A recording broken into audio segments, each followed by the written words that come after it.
Pierce County joins the 100-Day Challenge to end youth homelessness. Clean drinking water stations will make filling water bottles easier for park visitors, and a biotech incubator joins Tacoma's businesses. All that and more on this edition of Tacoma Report.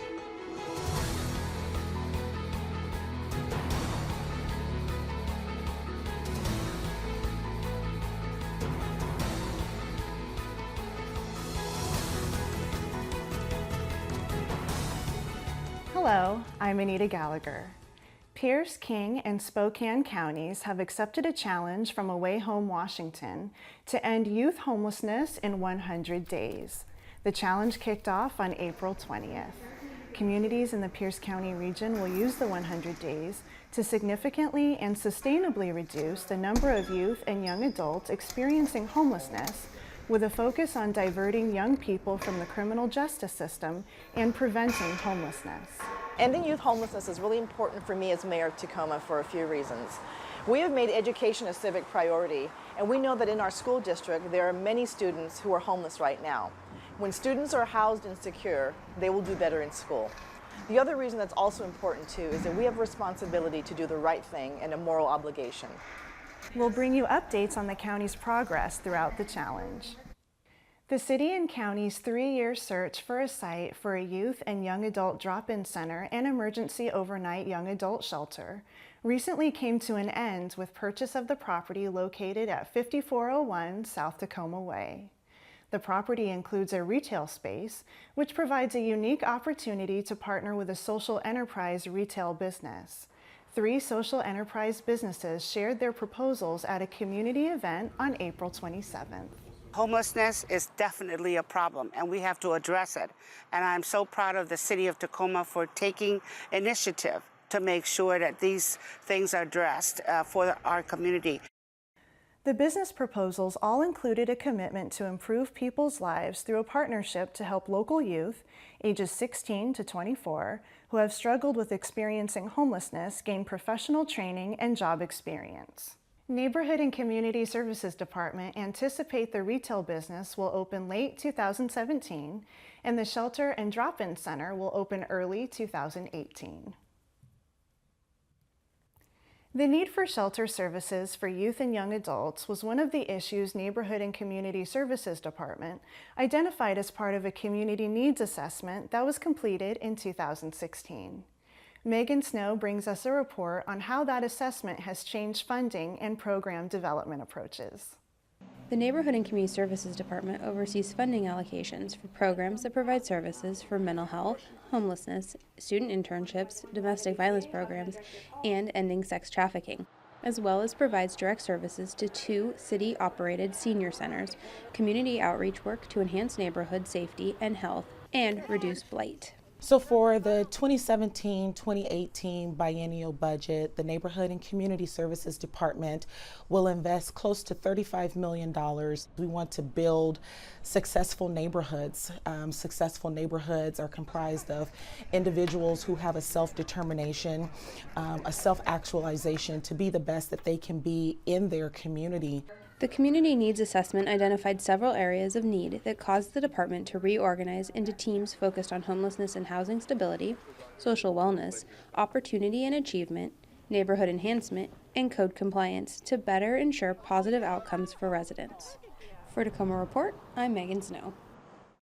For more information about what Neighborhood Community Services does, visit them online. As one of the city's partners, Goodwill of the Olympics and Rainier region have helped thousands of Tacoma and Pierce County residents find employment. In the second of a 2-part series, Tacoma Report's Lane Fickey takes a look at why the programs offered by Goodwill are so beneficial to the community.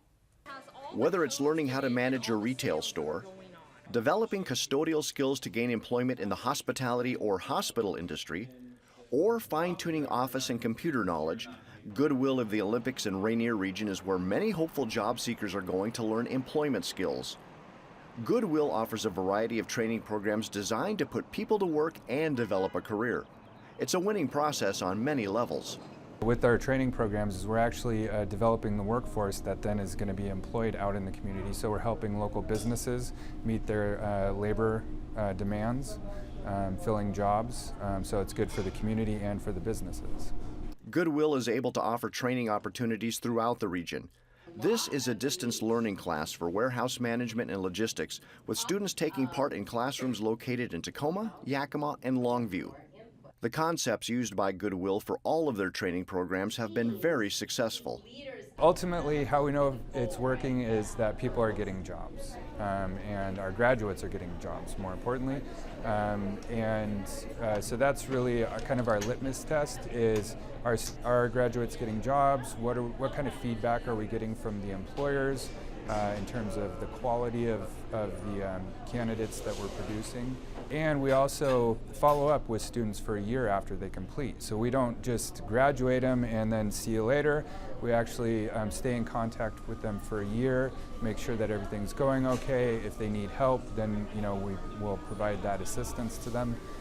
There are close to 30 training programs and services that are offered by Goodwill of the Olympics and Rainier region. And last year, more than 10,000 people took advantage of these opportunities to better their lives. For Tacoma Report, I'm Lane Fickey. If you're interested in learning more about the job training or workforce development services offered by Goodwill, visit them online for a list of upcoming opportunities.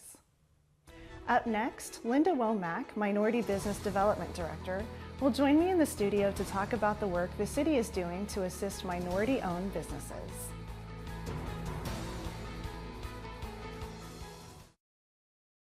The Minority Business Development Agency Business Center at the city is one of 44 centers providing technical assistance and strategic business consulting to establish minority-owned businesses in the Puget Sound region. I'm excited to welcome MDA Program Director Linda Lee Womack. Linda, Hi. welcome to the show. Thanks for having me. It's nice to have you here for the first time, and hopefully it won't be the last. No, good to see you again, Anita. So not everyone may be familiar with the Minority Business Development Agency. Can you walk us through the services you provide? Yes, so I'd like to just go over a brief history. We are one of the 44 centers across the country. The nearest one to us up north would be Alaska, and further south would be Sacramento. Oh, okay. So we have more of a regional reach. So we want everyone to know that although we are housed under the city of Tacoma, and it's funded by Department of Commerce, that I cover Oregon and Idaho also. Oh, wonderful. And in terms of the strategic and technical business consulting, in terms of strategic, it's more of a business plan development. And in terms of the technical, it would be helping them with preparation, not just attending a workshop, but one-on-one technical assistance for developing financial statements so that both of those will be used to go get a loan if they need to get, like a working capital. Oh, wonderful. Yes. Seems very useful. So one of the services that you provide is helping minority-owned businesses win government contracts. Can you talk a little bit about why that's important?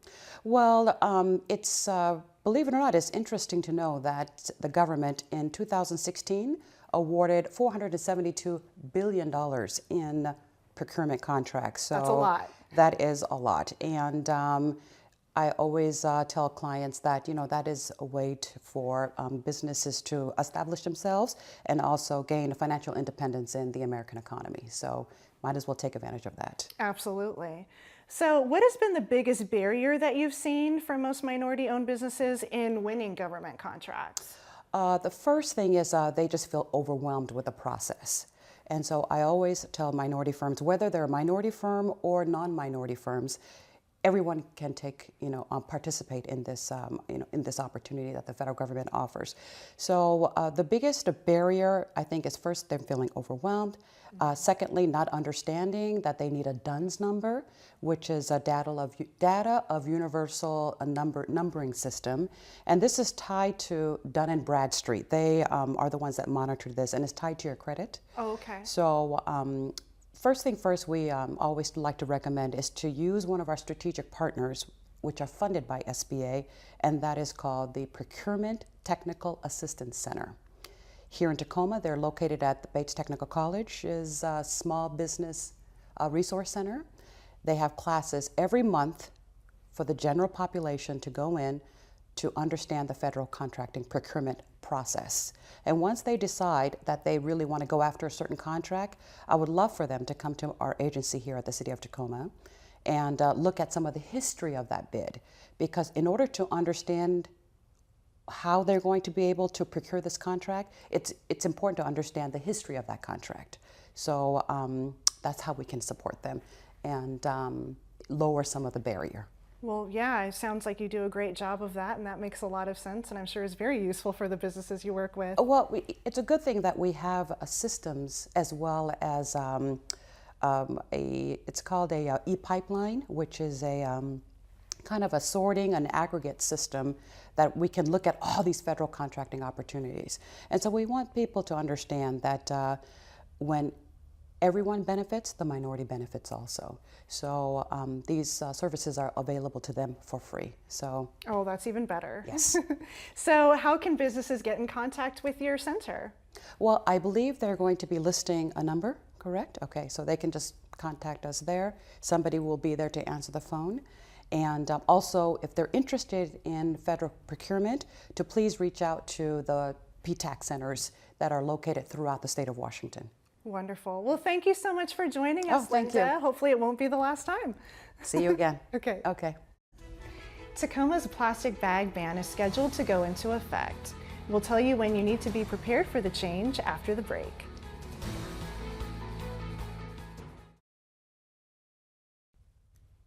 Tacoma has joined a growing list of cities across the country to adopt laws regulating the use of plastic bags.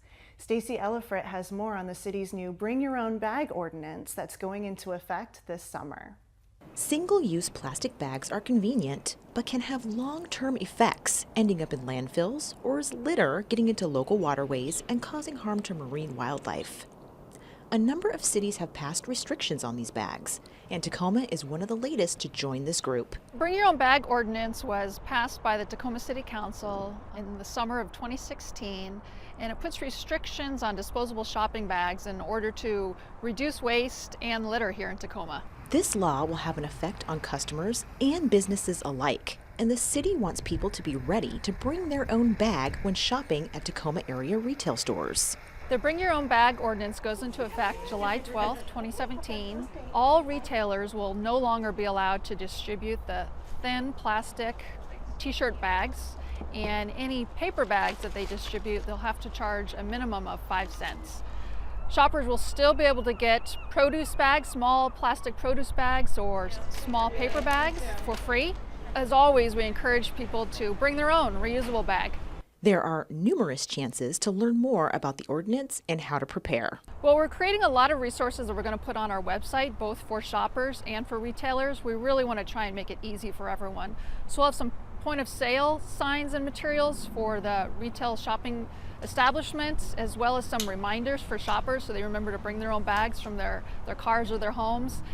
Additionally, we're going to be distributing 10,000 reusable bags designed by a local Tacoma artist to our low-income shoppers, as well as being at a handful of community events this summer. Be ready for the July start date. Remembering to bring your own bag while shopping is a step towards improving the health of our community and our environment. For Tacoma Report, I'm Stacey Ellifrit. Check the city's page to view a list of frequently asked questions and to get information about opportunities to engage in upcoming community events. A number of local organizations are teaming up to celebrate Puget Sound Starts Here month. This May, events are taking place to promote sound, healthy behaviors and encourage residents to make a difference in improving the health of Puget Sound. Puget Sound Starts Here month is when we really celebrate our Pacific Northwest environment, and yes, the rain. We're talking about the rain as it falls from the foothills of Mount Rainier and gathers in our streams and rivers and runs out to the Pacific Ocean. But it's also about the power of one. So it's the power of one person to make a difference, and the power of one raindrop to add up to everything that we see here. A great way to participate is to commit to at least one sound, healthy behavior that can carry on beyond this month of activities. Sound, healthy behaviors is where that power of one comes in, because every person, every yard actually does matter. Going out into your yard and really rethinking how you do your yard care and your lawn care. If we reduce fertilizers, we're keeping the green in our lawn and not adding it to Puget Sound. We have Don't Drip and Drive, a great way to get your car leaks fixed, because we found out they add up too. Car washes. Who knew that washing your car on the street would be a problem for Puget Sound, but all that soap and metals and grease and junk goes straight into the storm drain and straight into the Puget Sound. Learn more about the actions you can take to get involved at the Puget Sound Starts Here website. A new partnership between Tacoma Water and Metro Parks Tacoma is making it easier and more sustainable for people to get clean drinking water at local outdoor recreation facilities. A new drinking fountain and bottle filling station has been installed near the playfields and water spray ground at Star Center in South Tacoma. While drinking fountains are not unusual, Tacoma Water hopes to encourage more water conservation with its involvement in this project. We'll use this as a platform to display our conservation messaging. So for example, in the spring and summer you might see messaging that's related to your sprinkler system or your outdoor water use, whereas in the fall and winter you'll see messaging that's related to your indoor use, things like shutting off the faucet when you brush your teeth. The station also features a water bowl for your four-legged companions. This is the utility's first bottle filling station project. Tacoma Water is also partnering with the city for a similar station in the Lincoln District. If you have an idea for a project that will help prevent stormwater pollution, the city's Environmental Services Department encourages you to apply for its Make a Splash grant program. This grant allows for reimbursement of up to $4,000 for projects that work to safeguard local streams, lakes, and Puget Sound. Grants are open to anyone with a project that protects waterways within Tacoma city limits. For examples of past winning projects, a list of frequently asked questions, or to download an application, visit the city's site. After the break, we'll get an update on community cleanups. Don't miss it. The city recently completed the Lincoln Cleanup, which is part of a week of activities focused on area beautification. Megan Snow brings us more in this report. Community cleanups are underway, providing Tacoma residents with access to garbage disposal, paper shredding, Goodwill services, and more. I like the program, and I get the card in the mail, I tell everybody I can about it, So, our neighbors, we get together and get our stuff and we dump it. Gives you a chance to spring clean before it's too late. This year, the Lincoln Cleanup was held in conjunction with other efforts, including a plant sale and Rebuilding South Sound events. I would just make sure that people know to look for a green postcard in their mail advertising their cleanup. It'll give them the date and the location, and if they have any questions, they're always welcome to call 311 and they'll get them directed to somebody who can answer those for them. The city will complete 17 cleanups by August 12th. For Tacoma Report, I'm Megan Snow.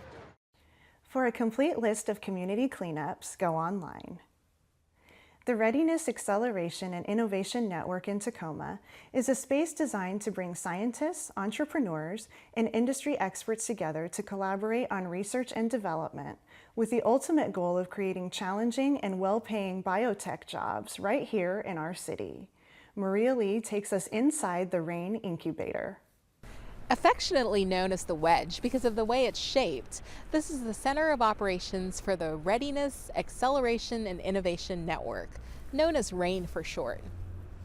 Located just 2 blocks from the University of Washington Tacoma on Jefferson Avenue, this 9,156 square foot industrial facility, once completely done, will be a destination for anyone in the domain of life science innovation.